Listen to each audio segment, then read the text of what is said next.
Bapak Ibu yang dikasihi Tuhan, kita tahu pesawat terbang. Pesawat terbang adalah suatu benda yang sangat unik karena dia memiliki berat yang sangat luar biasa ketika dia berada di udara. Tetapi walaupun beratnya itu sangat luar biasa, pesawat terbang ini tetap bisa bergerak maju di atas untuk melintasi benua ke benua. Nah, saudara yang dikasihi Tuhan, pesawat terbang itu dapat terbang karena ada dua hal. Yang pertama, dia harus terbang melawan arus angin. Dan yang kedua, kalau pesawat ini sudah terbang, maka pesawat itu akan terus maju ke depan. Dan kita tahu Bapak Ibu yang dikasihi Tuhan, benda yang bergerak satu-satunya yang tidak bisa atret, ya mundur, yaitu pesawat. Kalau dia dari apron lalu mau di jalan berhenti ya di lapangan terbang dan mau berjalan, maka dia harus di-pushback dengan sebuah mobil. Setelah itu dia baru bisa berjalan. Nah saudara, ketika pesawat ini sudah terbang di ketinggian tertentu, maka pilot harus memutuskan apakah dia akan lanjut di dalam penerbangan atau dia akan turn back atau balik ke base karena ada masalah. Tetapi ketika keputusan diambil untuk terbang terus, maka segala risiko yang akan timbul itu akan dihadapi oleh pesawat dan pilot yang menerbangkannya. Nah, saudara yang dikasihi Tuhan, pesawat akan berusaha untuk menghindari segala tantangan yang ada, khususnya awan-awan yang mengandung banyak sekali air, dan itu mereka berusaha menghindarinya. Tetapi tidak selamanya pesawat terbang itu bisa menghindari hal yang demikian. Kadangkala pilot memutuskan untuk terobos yang namanya awan yang berisi banyak air ataupun sedang mengalami cuaca yang jelek atau buruk. Saya pernah mengalami ketika saya dalam penerbangan dari Makassar ke Manado. Hujannya sangat keras sekali. Mendekati touchdown di Bandara Samratulangi. Pesawat ini tiba-tiba dinaikkan kembali dan terbang ke atas kembali. Setelah itu dia berputar-putar. Dan pada akhirnya pilot mengatakan kepada seluruh penumpangnya, kita nggak mungkin akan balik ke Makassar. Saya akan terobos. Yang terjadi, hujan yang begitu keras, diterobosnya pesawat ini mengalami guncangan yang begitu luar biasa. Dan sampai pada akhirnya pesawat itu landing dengan selamat di Bandara Samratulangi. Demikian juga Bapak Ibu yang dikasihi Tuhan. Di dalam kehidupan saudara dan saya, di dalam kehidupan sehari-hari, seringkali saudara dan saya diberhadapan dengan tantangan kehidupan, dengan masalah kehidupan, dengan pergumulan dalam kehidupan. Ada yang menghadapi kegagalan dalam hidupnya, bisa di dalam masalah ekonomi, studi, pekerjaan atau bisnisnya. Ada yang mengalami masalah rumah tangga, dan sebagainya. Seperti pesawat terbang yang harus terus berjalan maju, maka setiap manusia yang mengalami tantangan dalam kehidupannya, dia tidak boleh menoleh ke belakang. Mereka harus tetap maju ke depan menghadapi semua permasalahan kehidupannya. Ketika manusia itu bergerak maju ke depan untuk menghadapi tantangan kehidupannya, percayalah, mereka pasti akan menuai kemenangan. Mazmur 126 ayat 6 berkata, orang yang berjalan maju dengan menangis sambil menabur benih, pasti pulang dengan sorak-sorai sambil membawa berkas-berkasnya. Tidak ada masalah yang dihadapi tidak bisa diselesaikan. Bapak Ibu, pagi ini saya akan memberikan sebuah tema untuk kita renungkan bersama, yaitu moving ahead, bergerak maju. Adapun ayat yang menjadi landasan firman Tuhan di pagi hari ini terambil dari kitab Markus pasal 5 ayat 25 sampai 34. Saya nanti akan bacakan ayat-ayat tersebut ketika saya membahas poin per poin di dalam khotbah saya di pagi hari ini. Nah saudara, dari pembacaan firman Tuhan, Markus pasal 5, 25 sampai 34, dikisahkan ada seorang perempuan yang sedang mengalami pendarahan selama 12 tahun.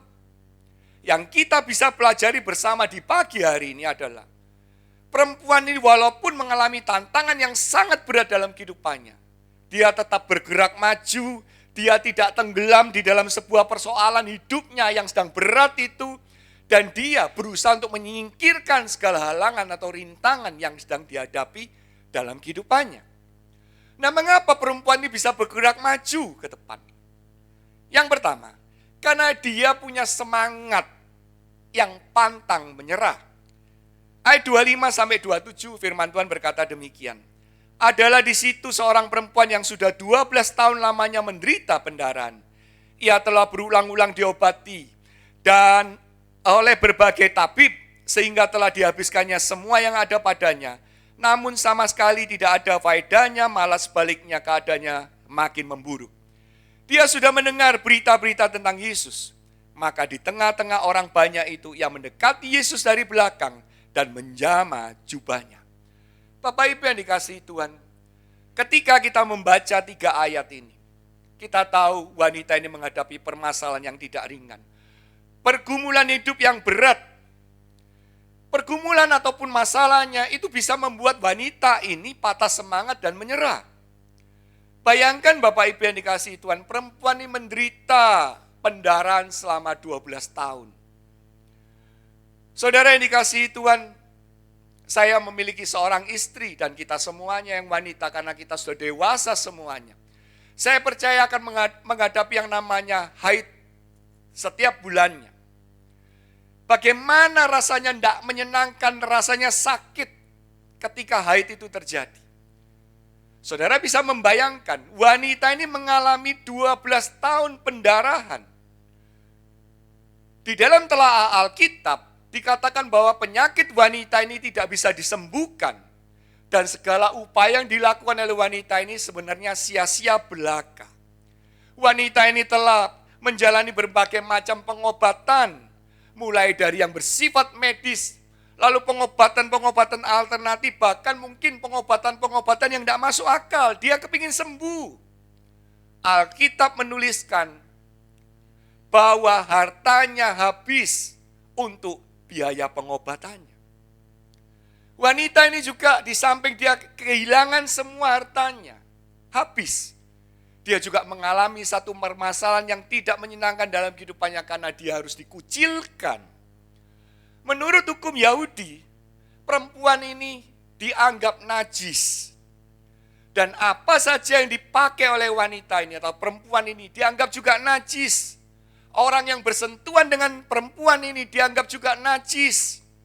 Sehingga supaya tidak terkena sentuhan atau apapun dari wanita ini, maka orang-orang menghindari dia dan dia dikucilkan. Tidak ada yang mau berdekatan dengan perempuan ini. Saudara bisa membaca ketentuan di dalam pendarahan dan lain sebagainya, lelehan dan sebagainya dalam Imamat 15 ayat 25-27. Itu yang menggambarkan dalam hukum bangsa Yahudi bagaimana seorang perempuan yang mengalami pendarahan harus dihindari di sana. Saudara, ketika seseorang mengalami yang namanya tekanan hidup yang berat, itu bisa membuat seseorang itu putus asa. Lalu juga bisa mengalami yang namanya depresi. Celah inilah yang biasanya digunakan oleh iblis untuk menanamkan rasa putus asa dalam diri seseorang. Seseorang bisa memiliki yang dikatakan dengan mengasihani diri, self pity, karena dia merasa tidak ada pertolongan lagi dalam kehidupannya. Amsal 24 ayat 10 berkata demikian, jika engkau tawar hati pada masa kesesakan, kecilah kekuatanmu. Jika kita menghadapi satu tantangan kehidupan yang sangat berat, dan kita kehilangan semangat kita, kehilangan pengharapan kita dalam kehidupan kita, sesungguhnya kita tidak punya lagi yang namanya kekuatan di dalam menghadapi masalah itu. Suatu hari, iblis mengiklankan bahwa ia akan mengobral perkakas-perkakasnya. Lalu iblis mendisplay semua perkakasannya, layaknya seperti di sebuah showroom, Bapak Ibu. Perkakas-perkakas yang didisplay oleh iblis itu banyak jenisnya. Mulai dari iri hati, dengki, tidak jujur, lalu juga tidak menghargai orang lain, tidak berterima kasih, ada perkakas dendam, dan masih banyak lagi perkakas-perkakas yang lainnya. Harga yang ditawarkan sangat menarik sekali. Lalu orang mulai datang untuk melihat apa yang disyurumkan oleh si iblis itu. Dipamerkan oleh si iblis itu. Lalu ada seseorang melihat ada satu barang yang sudah sangat tua, yang sudah aus. Tetapi harganya ternyata sangat mahal. Orang ini sangat tergelitik dan bertanya kepada iblis, mengapa alat ini sudah tua dan aus, tapi harganya sangat mahal? Lalu si iblis berkata kepada orang ini, jangan salah kalau harganya mahal. Alat ini paling efektif untuk aku lakukan, untuk aku pakai, untuk menghancurkan manusia. Alat itu namanya adalah putus asa. Selama ini aku selalu menggunakan alat ini untuk menghancurkan kehidupan manusia, karena alat ini sangat mudah sekali masuk di dalam hati manusia. Dan ketika aku berhasil masuk di dalam hati manusia, maka hidupnya pasti akan hancur. Nah, saudara yang dikasihi Tuhan, ketika kita tahu bahwa iblis dengan perkakasnya, dengan alatnya putus asa mau menjatuhkan seseorang, bagaimana respon saudara dan saya? Wanita yang mengalami pendarahan 12 tahun ini ternyata berbeda sekali. Kondisinya memang sangat berat. Sakit penyakitnya tidak tersembuhkan. Dan dia dikucilkan. Bahkan kehilangan harta bendanya habis. Tetapi wanita ini masih punya yang dikatakan dengan semangat di dalam kehidupannya. Dia tidak putus asa. Dia tetap berusaha dengan semaksimal mungkin untuk kesembuhannya. Dia pantang menyerah. Dan ketika dia tahu bahwa Yesus dan rombongannya melaluinya, maka dia berusaha dengan keras untuk menjangkau yang dikatakan dengan Tuhan Yesus. Menjamah Tuhan Yesus. Ayat 27 saya ulangi sekali lagi, firman Tuhan berkata, dia sudah mendengar berita-berita tentang Yesus. Wanita ini tahu, mendengarkan bagaimana Yesus mengadakan banyak mujizat. Dan dia sudah dengar akan hal itu. Ketika dia tahu bahwa Tuhan Yesus akan hadir di tengah-tengahnya, maka dia berusaha mendekati Yesus dari belakang dan menjamah jubahnya. Bapak Ibu yang dikasihi Tuhan, sikap tidak mudah menyerah, sikap tidak putus asa, tidak patah semangat, itu harus dimiliki oleh saudara dan saya dalam kehidupan ini.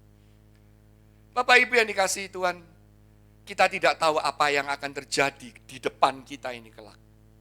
Kalau kita memperhatikan indikasi atau indikator-indikator yang ada di sekitar kita, kita tahu ekonomi sangat berat. Harga BBM sudah mulai meningkat. Biasanya Pertamina itu harganya paling murah dibandingkan dengan dua pesaing yang ada di Indonesia, yaitu BP maupun Shell. Kemarin ketika kami mengisi, kebiasaan kami tahu karena Pertamina lebih murah, kami memilih Pertamina. Tetapi ternyata ketika kami mengisi bahan bakar kendaraan kami, saya sangat terkejut karena harganya sama dengan yang dijual oleh swasta.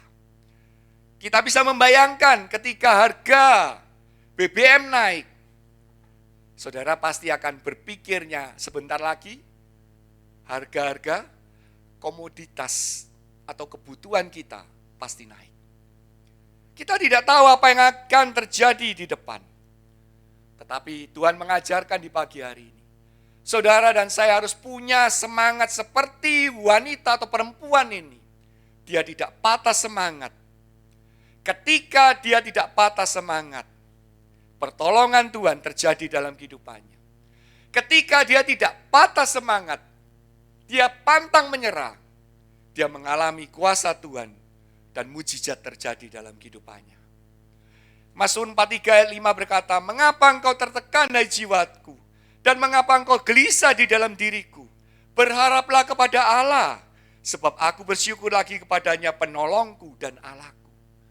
Mengapa kita harus patah semangat kalau kita punya Allah yang begitu luar biasa, Allah yang hebat, Allah yang dahsyat di dalam Tuhan Yesus Kristus. Itu yang pertama Bapak Ibu yang dikasihi Tuhan. Mengapa perempuan ini bergerak maju? Yang kedua, karena dia punya pengharapan dan iman. Ayat 27 sampai 28 berkata demikian. Dia sudah mendengar berita-berita tentang Yesus, maka di tengah-tengah orang banyak itu ia mendekati Yesus dari belakang dan menjamah jubahnya. Sebab katanya, asal ku jamah saja jubahnya, aku akan sembuh. Bapak Ibu, di tengah masalahnya, di tengah beban beratnya, perempuan ini tetap punya yang dikatakan dengan pengharapan. Apa toh yang dimaksud dengan pengharapan itu? Pengharapan bahasa mudanya adalah seseorang yang mampu bertahan sampai akhir ketika dia tidak melihat jalan keluar atas masalahnya. Saya ulangi sekali lagi. Pengharapan adalah seseorang yang mampu bertahan sampai akhir ketika dia tidak melihat jalan keluar atas masalahnya. Saudara yang dikasihi Tuhan, ada seorang bapak yang usianya sudah tua. Dia ingin sekali bekerja. Lalu dia mencoba melamar ke beberapa perusahaan. Perusahaan pertama menolak dia. Karena apa alasannya? Bapak sudah tua, kita nggak butuh orang tua. Demikian juga perusahaan kedua, ketiga, keempat, dan seterusnya sampai dengan perusahaan ke-31. Tidak ada satupun yang mau menerima bapak ini. Apakah bapak ini akan putus asa lalu menyerah? Apakah bapak ini akan tidak punya pengharapan lagi? Tidak. Dia tetap berusaha untuk mengajukan lamaran lagi di perusahaan yang ke-32. Dan perusahaan yang ke-32 menerima bapak ini. Dan bapak ini bisa bekerja di perusahaan itu. Mengapa bapak ini bisa berhasil dalam kehidupannya? Ketika dia ditolak, dia masih punya pengharapan. Dia tahu bahwa suatu saat ada orang yang akan menerimanya. Bapak Ibu yang dikasihi Tuhan, kalau begitu, apa artinya pengharapan bagi saudara dan saya sebagai orang percaya? Pengharapan di dalam kehidupan saudara dan saya sebagai orang percaya.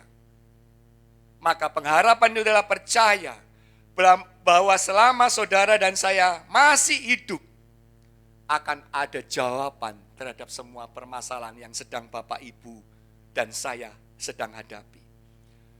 Pengharapan itu adalah kita bisa memperoleh pekerjaan, kita bisa memperoleh bisnis kita yang mau dalam keadaan terpuruk atau bangkrut, masih ada harapan untuk dipulihkan. Bahkan bisnisnya bisa berhasil kembali. Yang sedang mengalami permasalahan dalam rumah tangga, dengan adanya pengharapan, mereka yakin bahwa permasalahan dalam rumah tangganya akan bisa diselesaikan dengan baik. Yang sedang dilanda sakit penyakit, dengan mereka memiliki pengharapan, mereka percaya bahwa sakit penyakitnya pasti akan sembuh. Pengharapan saudara dan saya sebagai orang percaya adalah di dalam Tuhan Yesus Kristus. Dan ketika kita percaya bahwa pengharapan kita hanya kepada Tuhan Yesus, maka pengharapan saudara dan saya tidak pernah sia-sia. Ibrani 6 ayat 19-20 dikatakan, pengharapan adalah sauh yang kuat dan aman bagi jiwa kita, yang telah dilabuhkan sampai ke belakang tabir, di mana Yesus telah masuk sebagai perintis bagi kita, ketika ia menurut pengertian Melkisedek menjadi imam besar sampai selama-lamanya. Kita punya Tuhan yang dahsyat, Dia imam besar kita. Mengapa kita harus kehilangan pengharapan dalam kehidupan kita? Saudara, di samping saudara dan saya harus punya pengharapan, saudara dan saya juga harus punya yang dikatakan dengan iman. Perempuan yang mengalami pendarahan 12 tahun ini, dia juga punya yang dikatakan dengan iman. Apa arti iman bagi orang percaya? Arti iman bagi orang percaya adalah kalau manusia tidak bisa, Tuhan pasti bisa. Bapak Ibu yang dikasihi Tuhan, inilah yang sangat luar biasa. Ayat 27, 28 saya ulangi sekali lagi. Dia sudah mendengarkan berita-berita tentang Yesus. Dia tahu siapa Tuhan Yesus. Maka di tengah-tengah orang banyak itu, ia mendekati Yesus dari belakang dan menjamah jubahnya. Sebab katanya, asal ku jamah saja jubahnya, aku akan sembuh. Inilah yang dikatakan dengan iman. Di tengah masalahnya, perempuan ini mendengarkan berita-berita tentang Tuhan Yesus. Bagaimana Tuhan Yesus menyembuhkan orang-orang yang kena buta, menyembuhkan orang tuli, meredakan angin ribut. Yesus bisa mengenyahkan yang namanya boleh dikatakan roh jahat yang jumlahnya legion dalam jumlah yang banyak. Bapak Ibu yang dikasihi Tuhan, iman dari wanita ini mulai tumbuh.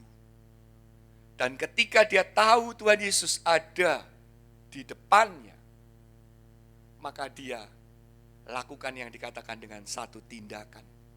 Saudara, kita harus punya yang namanya pengharapan. Kita harus punya yang namanya iman.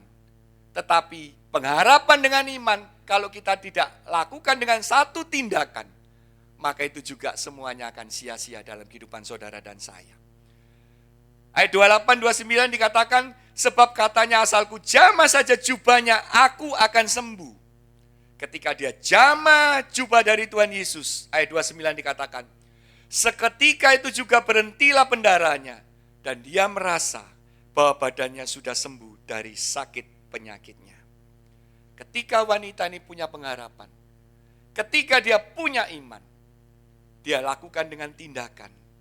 Dia jamah jubah Yesus, dan dia memperoleh mujizat kesembuhan di sana. Bapak Ibu yang dikasihi Tuhan, pernah lihat paku?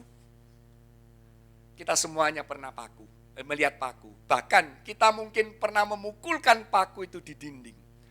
Paku itu ada ukuran besar, ukuran kecil. Disesuaikan dengan beban yang akan digantungkan di paku itu. Saudara yang dikasihi Tuhan, mengapa paku yang kecil ini bisa menahan beban yang sangat berat ketika itu dikenakan di paku itu ataupun diikatkan di paku itu? Karena paku ini menancap dengan tajam ke dalam dinding yang ada. Saudara yang dikasihi Tuhan, iman itu diibaratkan seperti paku. Sedangkan benda yang digantungkan atau dibebankan adalah masalah, pencobaan, sakit penyakit, masalah bisnis saudara dan saya umpamanya. Lalu juga masalah keluarga yang ada. Itu digantungkan pada iman kita. Bagaimana dengan dinding yang ada? Dinding itu diibaratkan dengan Allah. Ketika saudara dan saya menancapkan iman kita kepada Allah yang dahsyat, Allah yang luar biasa, maka saudara dan saya akan semakin kuat di sana untuk menanggung beban kehidupan saudara dan saya. Bapak Ibu yang dikasihi Tuhan, jika lingkungan kita, jika manusia, kalau kita punya sakit penyakit, dokter sudah menyerah atas sakit penyakit kita, dia tidak bisa menolong kita. Kita masih punya Tuhan yang sanggup menolong kita di dalam Tuhan Yesus Kristus. Mari kita miliki pengharapan dan iman kepada Tuhan. Bapak Ibu yang dikasihi Tuhan, iman itu tidak bertumbuh dengan sekejap. Tetapi iman itu terus-menerus dipupuk dan dilatih, dihidupi. Caranya bagaimana Bapak Ibu? Caranya adalah melalui pendengaran kita dengan firman Tuhan. Kita bertekun terus di dalam firman Tuhan. Roma 10 ayat 17 dikatakan iman datang karena mendengar firman Kristus. Tidak berhenti hanya merenungkan kebenaran firman Tuhan. Tetapi saudara dan saya untuk menumbuhkan iman kita, kita perlu bertekun di dalam doa. Kolose 4 ayat 2 dikatakan bertekunlah dalam doa. Dan dalam pada itu berjaga-jagalah sambil mengucap syukur. Kita tidak cukup merenungkan kebenaran firman Tuhan. Lalu kita berdoa saja. Tetapi saudara dan saya harus juga berada di dalam satu kumpulan, persekutuan, ataupun ibadah yang ada. Setiap minggu kita ke gereja. Setiap Jumat di tempat saudara ada doa malam. Di gereja kami, setiap minggu kami mengadakan ibadah. Setiap Rabu kami ada doa malam. Setiap pagi kami ada doa pagi. Itu adalah merupakan kesempatan bagi kita untuk menumbuhkan iman kita. Karena saudara dan saya terlibat di dalam persekutuan itu. Di dalam perkumpulan itu. Banyak orang menjauhkan diri sekarang dari perkumpulan atau ibadah. Mereka lebih suka untuk jalan-jalan ke mall daripada ikut doa malam.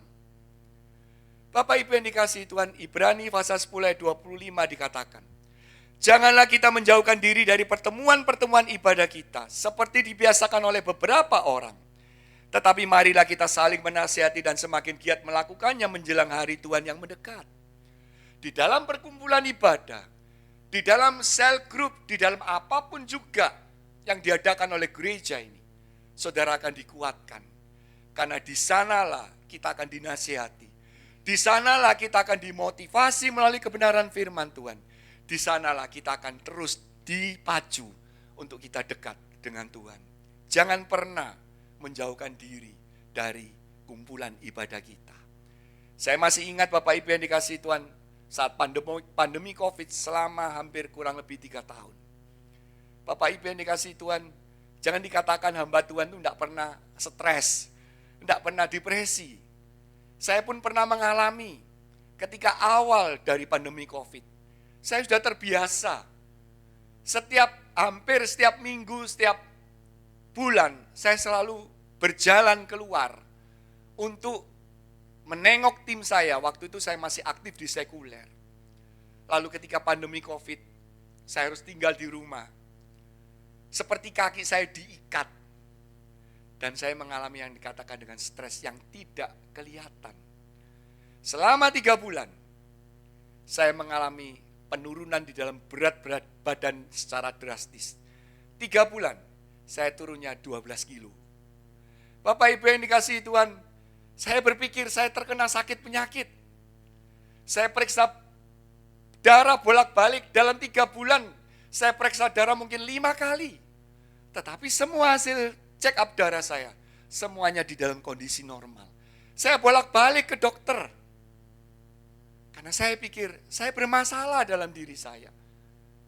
Tapi ternyata permasalahan saya adalah, di dalam apa Bapak Ibu? Di dalam pikiran. Yang tidak saya rasakan sama sekali. Bagaimana saya sembuh, saya mengatasi semuanya. Ketika saya dekat dengan Tuhan. Saya mulai mendekatkan diri dengan Tuhan, berdoa, bersekutu dengan Dia. Lalu mengikuti setiap ibadah yang dilakukan oleh gereja. Pada waktu itu gereja kami belum terbentuk.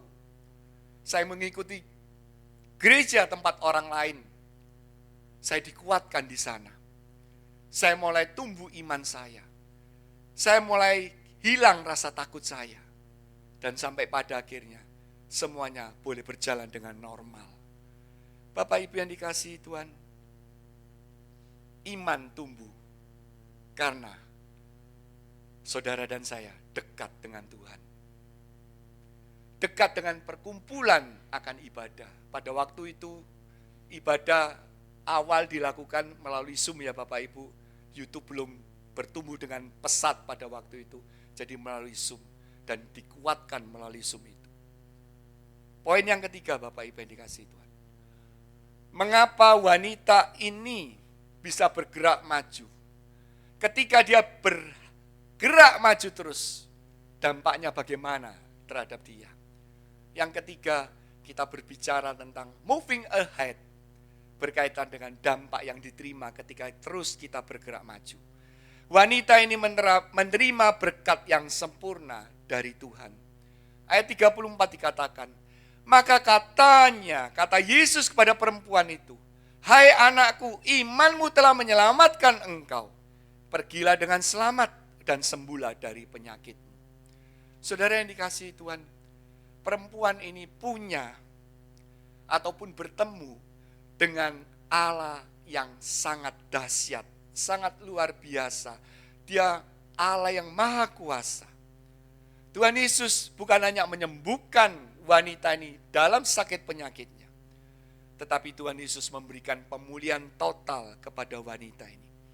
Dia dipulihkan secara fisiknya, penyakitnya sembuh. Tetapi wanita ini, perempuan ini mengalami juga yang dikatakan dengan pemulihan rohani. Imannya telah menyelamatkan dia. Itu berarti bahwa iman percaya kepada Tuhan Yesus itu tidak sia-sia. Dia mengalami pemulihan secara rohani. Saudara tahu, selama 12 tahun dia dikucilkan. Itu berarti dia tidak bisa beribadah di dalam bait Allah pada waktu itu. Ketika dia sembuh, dia bisa beribadah lagi.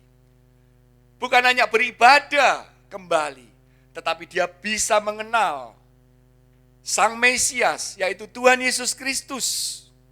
Yang dia pada waktu yang lalu dia hanya kenal secara pendengaran saja. Tetapi saat itu dia berjumpa dengan Tuhan Yesus. Dan dia tahu siapa yang dia harus sembah. Bapak Ibu yang dikasihi Tuhan, wanita atau perempuan ini juga dijadikan oleh Tuhan Yesus sebagai orang percaya. Dia mengalami pemulihan rohani, dia dijadikan anak Tuhan. Dan yang paling utama, wanita ini mengalami pemulihan di dalam harkat martabatnya. Di dalam terjemahan New King James, firman Tuhan di dalam ayat 34, pergilah dengan selamat. Itu dikatakan di sana sebagai go in peace. Go in peace ini berarti Tuhan melakukan pembelaan kepada wanita ini yang dikucilkan, yang tidak dianggap oleh orang-orang yang ada di sekitarnya. Tuhan Yesus pada waktu itu memulihkan juga harkat martabat dari wanita ini. Dia memperoleh kehidupan baru. Dia sekarang boleh berdiri tegak di hadapan sesamanya. Dia tidak usah lagi menanggung rasa malu dalam hidupnya. Dan dia semakin bergerak melangkah maju di dalam kehidupannya bersama dengan masyarakat. Bapak Ibu yang dikasihi Tuhan, ada kalanya Tuhan mengizinkan saudara dan saya mengalami situasi ataupun kondisi yang buruk. Tuhan ingin agar saudara dan saya tahu ketika Tuhan mengizinkan akan hal itu, apa yang dilakukan oleh Tuhan di dalam kehidupan saudara dan saya itu bertujuan baik. Karena Allah yang kita sembah ingin melihat saudara dan saya akan bagaimana maha kuasanya Allah yang kita sembah itu.